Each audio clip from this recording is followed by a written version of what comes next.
唐汉家族信贷基金百年传承。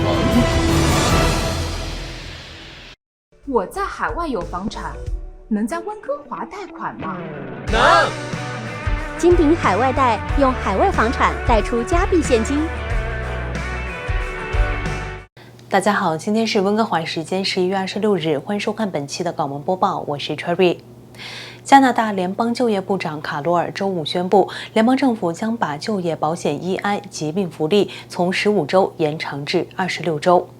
EI 疾病福利向申领人每周可获得其收入的55%，最高638元。从12月18日开始申请 EI 的员工将有资格获得更优厚的福利，相当于比原来多领11周的福利或多领7018元。支持者称赞此举，但敦促政府兑现其对 EI 系统进行更大改革的承诺。卡罗尔在参观位于温哥华的加拿大癌症协会区域护理中心时宣布了这一消息。他说，太多的工人支付了就业保险金，但当他们病得很重，当他们有伤痛需要恢复时，15周的补贴不足以支付。我们知道这一点，像你们这样的组织很长一段时间以来一直在倡导增加 EI 疾病周数。对于受联邦政府监管的私营部门员工，无薪病假最长期限也从同日起从17周延长至27周。这一改变将确保这些工人可以获得足够的无薪假期，以获得延长的 EI 疾病补贴。报道称，今年9月，部长会见了劳工领袖，并承诺到年底将 EI 疾病福利从15周延长到26周。这一变化已列入2022年的预算。周五，失业工人全国委员会的一名发言人称，这一宣布是向前迈出的一大步。声明说，但这并不是什么新鲜事，这一宣布并不能取代人们期待已久的 EI 改革。改革预计将于12月初推出。联邦自由党曾在2021年承诺将改革社会福利制度，并承诺将 EI 扩大到自雇工人，解决差距，包括口鼻大流行期间突出的差距。加拿大就业和社会发展部已就 EI 福利制度改革举行了一系列的公开研讨，研讨于今年夏天结束。卡罗尔此前表示，政府将在今年年底前提出其计划。他在周五补充说，政府在改革方面会有很多要说。景泰资产管理有限公司10年成功运作，实现8.24%和6.17%稳定年回报率。加拿大环境部发布紧急警告，一场强烈的冬季风暴预计将于周六晚上开始袭击 BC 南部内陆的山路地区。此外，下周还将有一股北极寒流再度袭击本省，大温地区气温也将骤降。总之，真正的冬天来了，大雪将取代大雨。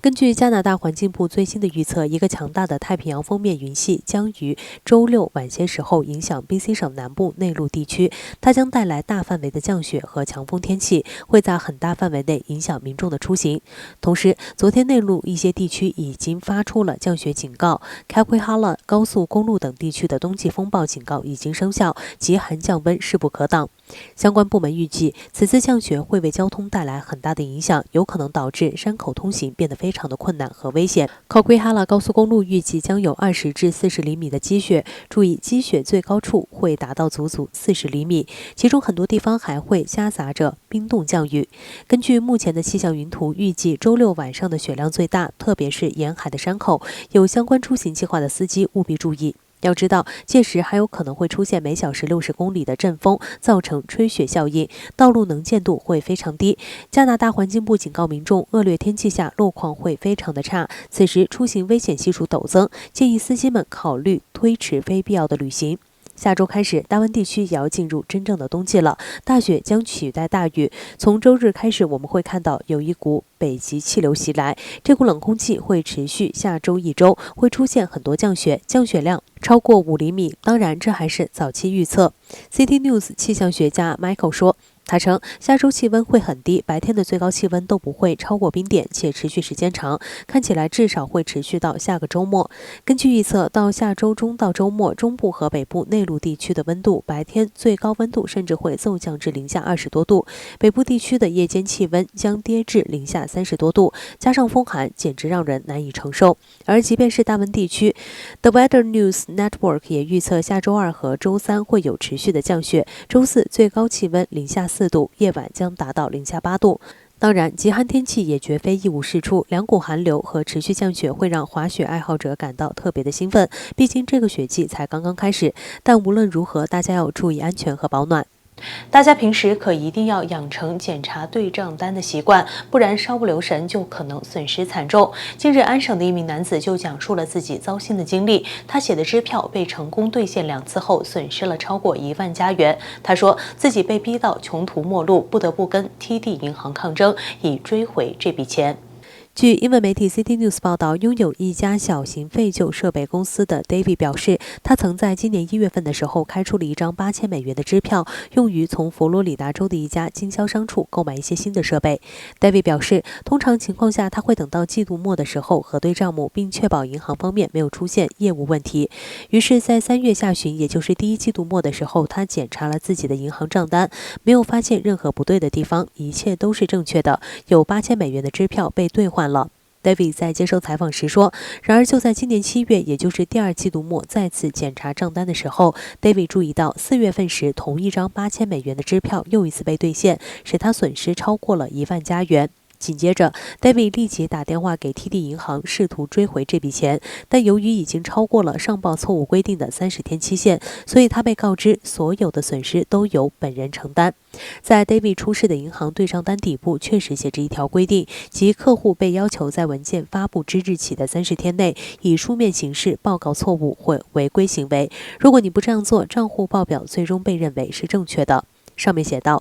，David 承认他之前看到过这些规则，但是他从来没有真正的注意过。他说，几个月过去了，他始终没有放弃为争取退款所努力，我已经精疲力尽了。他无奈地说道。随后 CTV News 联系了 TD 银行，希望对方能针对此事发表评论。在周四晚发表的一份声明中， TD 银行发言人在对该事件进行调查后表示，他们正在跟 David 合作，以寻求解决方案。我们强烈鼓励所有客户都定期仔细地检查他们的每月报表，并通过致电我们的 EasyLine 团队或访问当地的分行立即报告差异。声明写道。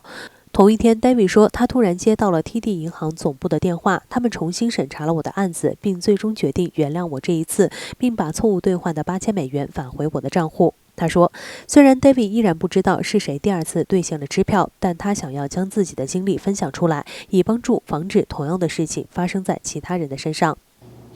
每年黑色星期五，很多人除了抢购之外，还要吃瓜围观黑五失控的骚乱场面。网上黑五骚乱现象起源于美国，并在其他国家迅速发展。每年黑五人群争先恐后的抢购便宜货，商店陷入混乱，都是黑五当天的头条。但是今年一开门，似乎没有爆出全5行的抢购。温哥华市中心的黑五商场也很平静。列治文皇家骑警和温哥华国际机场周四曾发出警告，但昨天早上温哥华机场奥特莱斯商场还没有出现交通延误的迹象。周五下午1点28分左右，根据列治文市在奥特莱斯附近的交通摄像头，附近道路并没有出现车流的情况。今年可能物价通胀或经济不景气，感觉大家似乎都卷不动了。美国和英国似乎还没有骚乱抢购的报道。昨天开启的黑色星期五假日购物，虽然很多商场还是有大排长龙和拥挤的人群，英国科隆尼中心表示，今年购物已经没有往年那么混乱。从目前来看，今年的英国购物者比去年多，但更加平静。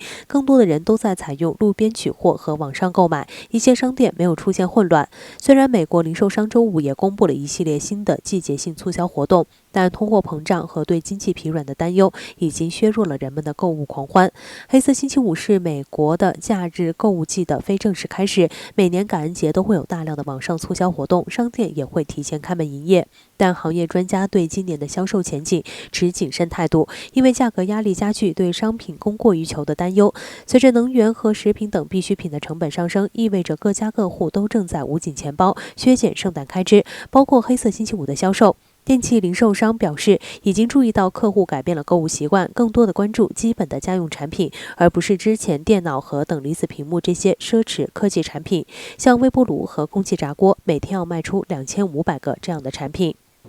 好了，以上是本期港湾播报的全部内容，感谢大家的收看，我是 Cherry。如果你喜欢我们的节目，欢迎您点赞和转发我们的视频，我们下期节目再会。